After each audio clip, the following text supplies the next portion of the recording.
Hi guys. So Chicago is currently in the midst of a frigid spell.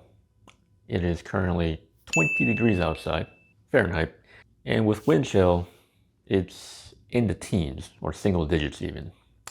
In other words, it's really cold outside. So I've been really reluctant to go outside because of that. So during days like these, I like to stay inside and ponder the big questions in life. Questions like, what is time? What is this thing that we experience daily, passing and flowing in our lives? And I think time is an illusion. It's a mental construct that has been evolutionarily advantageous to us, so it has stuck around. Now, before I go on, I do want to say that I bring no professional scientific qualifications or certifications to this discussion. Just my curious mind and my personal experiences. So take what I say with a grain of salt. With that aside, yes, I really do believe time is an illusion, crafted by our brains in order to optimize our individual fitness functions. In particular, our perception of the flow of time is simply our brain's interpretation of the natural rise in entropy in closed systems as dictated by the second law of thermodynamics. What? In other words, time and its flow are not fundamental aspects of nature. So where does that leave us? Well, this actually tracks really well with the philosophy of eternalism, or the block universe, which asserts that the past, present, and future all have equal claim to existence.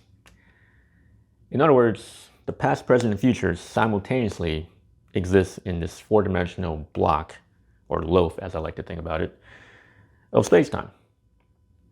They are all equally real. Now, this is in direct contrast to presentism, another interpretation of reality, which states that only the present is real, and the present is constantly changing as time passes. And this is also in direct contrast to another interpretation of reality called no-futurism, which asserts that the past and the present exists, but not the future. This is also known as the growing block universe, not to be confused with the block universe. In the growing block universe, you can imagine it as a loaf of bread representing the four-dimensional space-time, and the bread continually gets longer, slice by slice, as the present progresses through time. So the loaf has a past history, but no future yet. That's the growing block universe.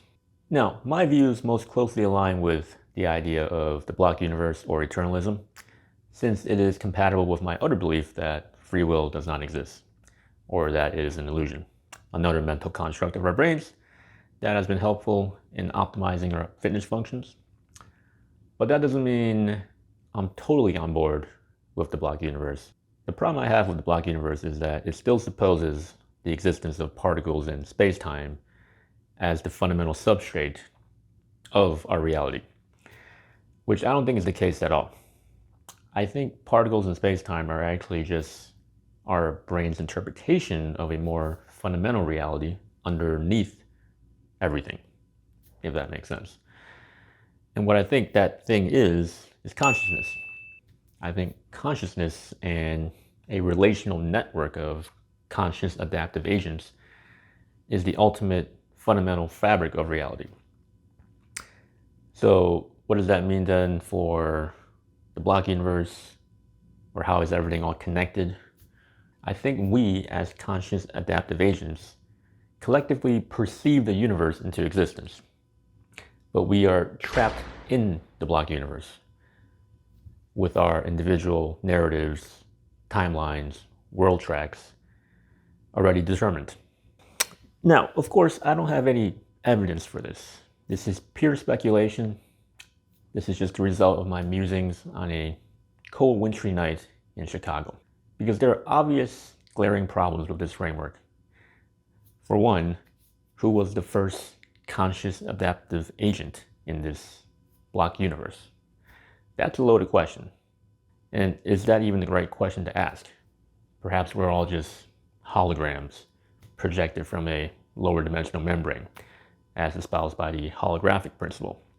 Of course, that begs the question, where did that membrane come from? What is the origin of that? Yeah, I don't know. Anyway, what I do know is that I don't know a lot of things. And as I get older, I am becoming more and more comfortable with the idea that I may never know the answers to a lot of these things. And that's okay, because we have each other. Ultimately, it always has been, and it always will be, about the people. As a general rule in life, I strive to have as much humility as I can muster in everything I do. Of course, I'm not perfect, but that is my goal, at least. And what that entails is every time I meet a new person, I not only want to approach that interaction with a sense of curiosity, but also a desire to know their story. Because we all are a collection of stories. And if we give each other a listen from time to time, we may finally realize that we are actually not so different after all.